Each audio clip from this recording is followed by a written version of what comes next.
Hello, this lesson is going to be on finding the equation of a line on a graph. Okay, before we can talk about finding the equation, we need to talk about some parts of the equation, which are slope.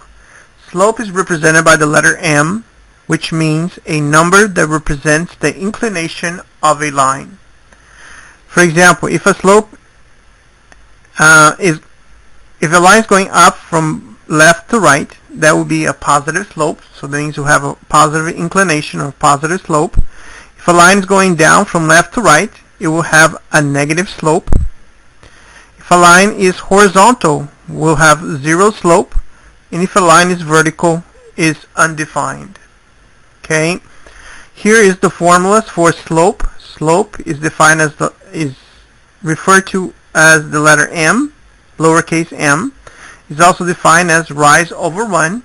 This is what you want to use if you have a graph. If you don't have a graph but just 2 points, you want to use the definition of slope with this formula: y2 minus y1, x2 minus x1. Today's lesson we're going to focus on the definition of slope by using rise over run. Okay, you want to use this anytime you have a graph. And that's exactly what we're going to be doing today. We're going to find the equation of a line on a graph. Okay.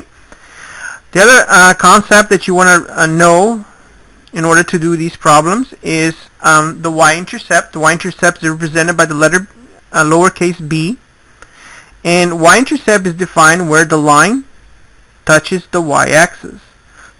So for example, right here, this graph, this line is touching the y-axis right at point 3.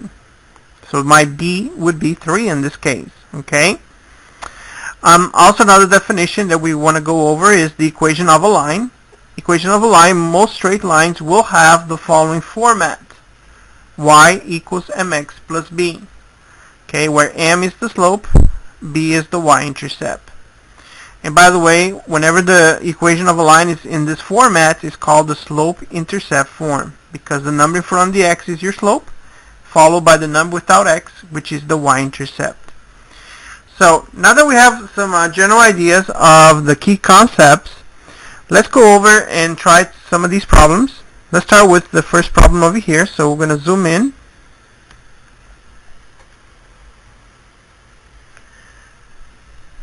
Alright, here we go. Here's example number 1.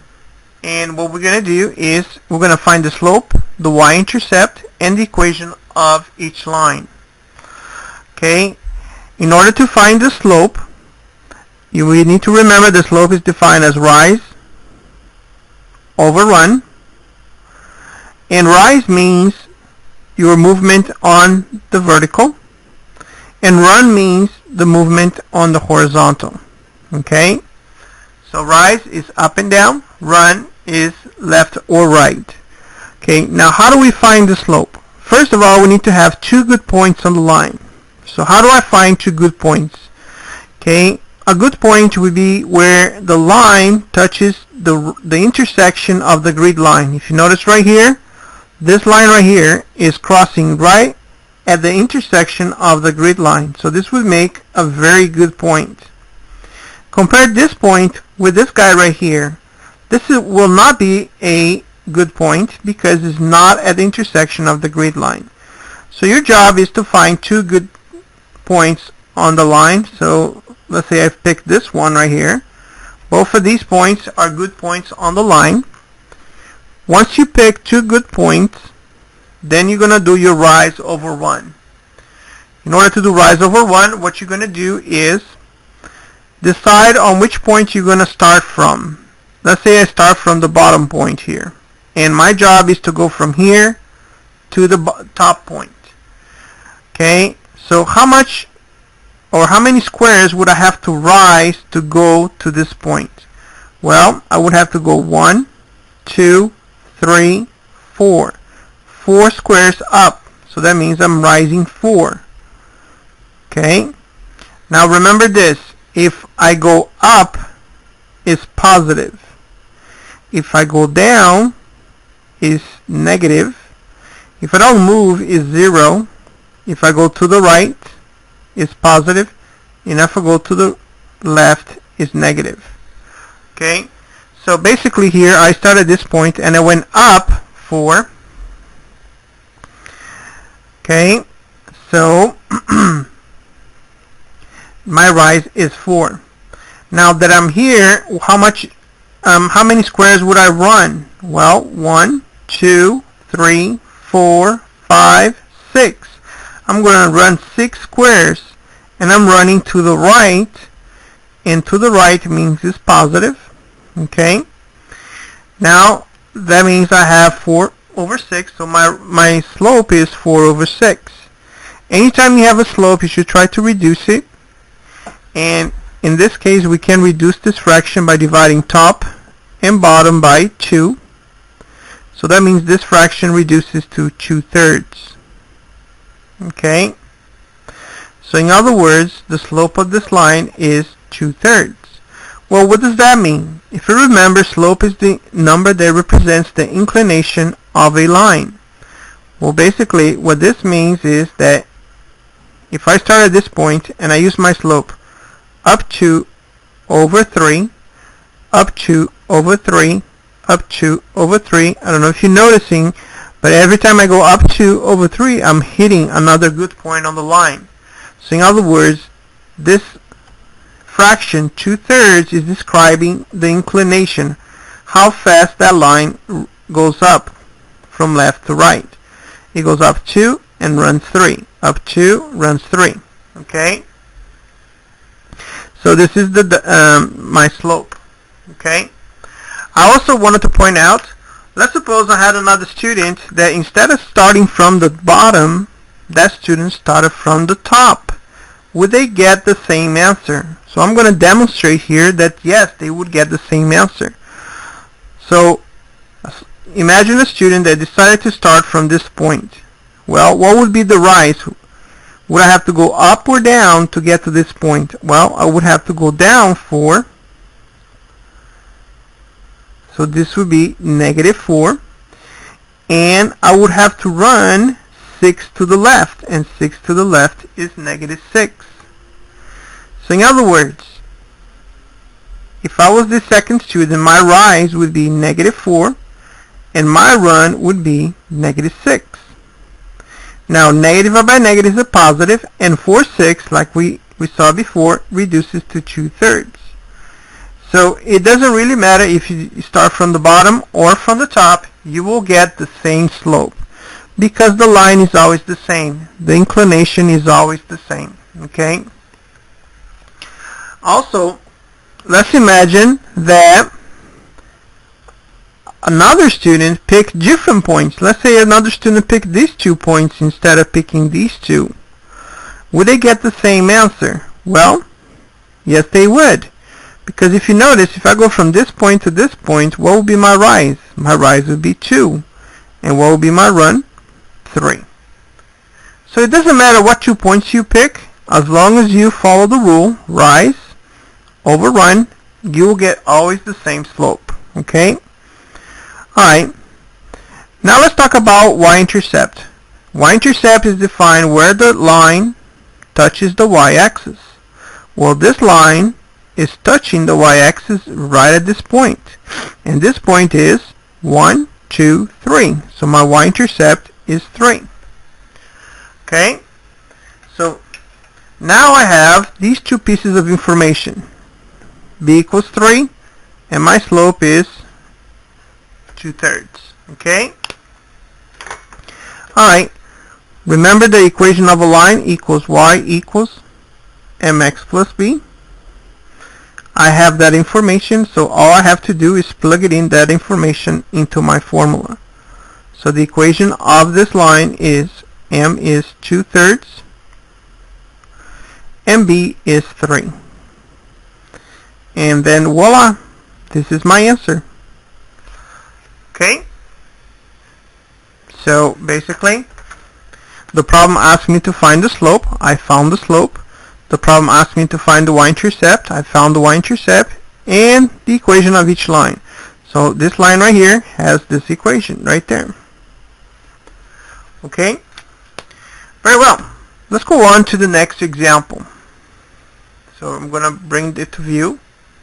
Please remember, this is a video, so you can always stop and rewind and move forward if you miss something or you want to see something again. Okay. Alright, here's another line, and again your job is to pick two good points. And let's say I pick this point right here and this point right here. My advice to you, try to pick the points close to each other, because if you pick the points close to each other, you won't have to reduce, you won't get a fraction where you have to reduce. If you pick the points far apart, that means you're still going to get the right answer, but you're going to have to find the rise and run and then reduce, and it's going to be an extra step. Alright, so let's say I pick these 2 points, and let's say I decide to start from the bottom. So if I start from the bottom, my rise would be positive 2, because I go up 2 squares. And my run would be negative 4, because I run 4 to the left. And can I reduce this? Yes, I can. I divide top and bottom by 2, and this will become 1 over 2, and a positive divided by a negative is negative 1/2. Okay, so we see here that there was an even better point here. Okay, and also to confirm, if I choose a point and I go down 1 over 2, down 1 over 2, down 1 over 2, I'm always hitting the line. That is a confirmation this is the right slope. Alright, let's find the y-intercept. The y-intercept is where the line hits the y-axis, and on this graph the line hits the y-axis at point 3. So now that I have these two pieces of information, I'm going to write my equation, which is y equals mx plus b. So my slope is negative 1/2 x, and my b is 3. So there we go. So for this problem, my slope is negative 1/2, my b is 3, and the equation of my line is y equals negative 1/2 plus 3. Alright, very well. Let's turn to the back side of this paper, and we'll find this next problem right here.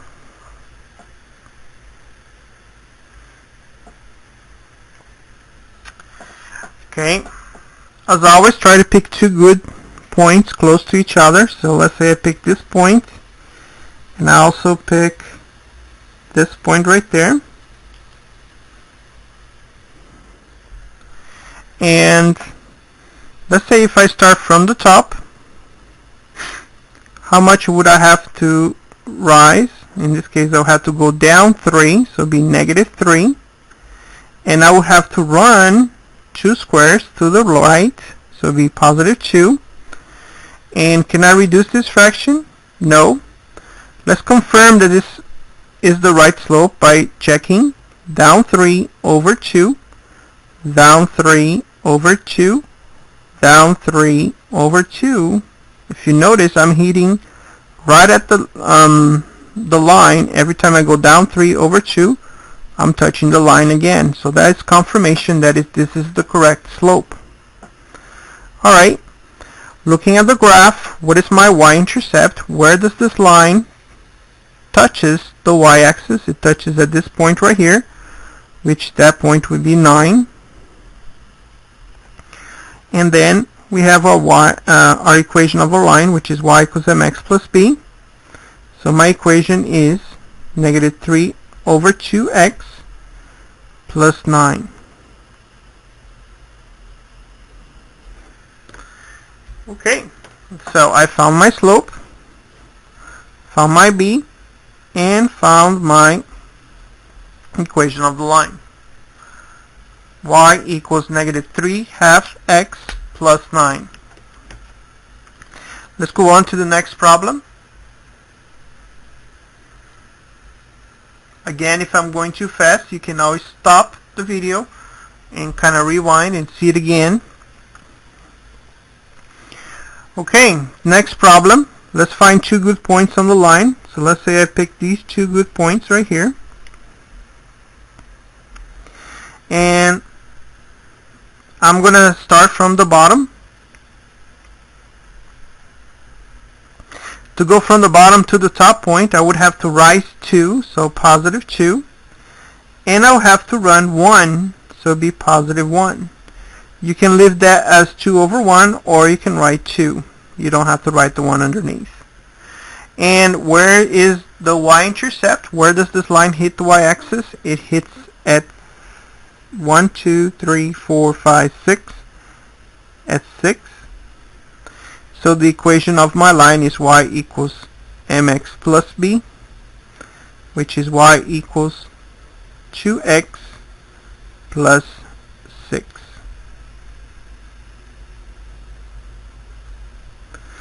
And there you go. So my slope is 2. My y-intercept is 6. And the equation of the line is y equals 2x plus 6.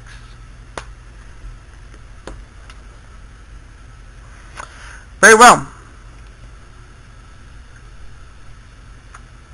The next two examples are special cases. Okay. Here you have a horizontal line, and the next problem you will have a vertical line. Okay. We know by definition, if you remember on the back side of this paper, we had the little box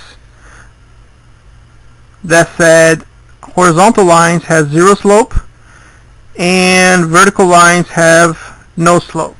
So if you remember that box on the other side of the paper, that's what it said. So looking at this graph off the bat, I know that this line has 0 slope. Okay? And if you notice, this line touches the y-axis at point 4. So what is the equation of my line? Y equals mx plus b. So my slope is 0x, and my b is 4. Now, any number multiplied by 0 is 0, so 0x is actually 0, and 0 plus 4 is 4. Okay? So I want you to remember this, and that's why this is a special case. Anytime you have a horizontal line, basically, let's say I have this horizontal line right here. Okay? Basically, you're just going to write y. And where does this line touch the y-axis? At 5, so it'll be y equals 5. Let's say I have this line right here. This line touches the y-axis at 9, so the equation is y equals 9. Alright? So please remember, horizontal line, you get y equals whatever this line crosses the y-axis. Alright? And remember that horizontal line have a 0 slope. And let's go on to the next problem. Okay? The next problem is going to be a vertical line. By definition, a vertical line is no slope. And the y-intercept, if you notice, this line never touches the y-axis, so that will be not applicable. It does not have a y-intercept. Okay, what is the equation of this line? Okay, this is one of the exceptions. Remember when on the front of the page we talked about how most straight lines have this format, y equals mx plus b? Well, here's the exception. Vertical lines do not have this format. Vertical line starts with x equals to that number, whatever that number is, where this line crosses the x-axis. This line crosses the x-axis at x equals -4. Okay? So this would be x equals -4. So let me give you another example. Let's say I have this line right here. What will be the equation of this line? Well, this is a vertical line, so you're going to have x equals 9. Okay? So please remember, if you have a vertical line, you just write x equals to whatever this line crosses the x-axis. And if it's a horizontal, you have y equals to whatever it crosses the y-axis. Alright, this concludes the lesson on finding equation of a line on a graph. So thank you very much for your time, and I hope this lesson was helpful. Thank you very much. Have a great day.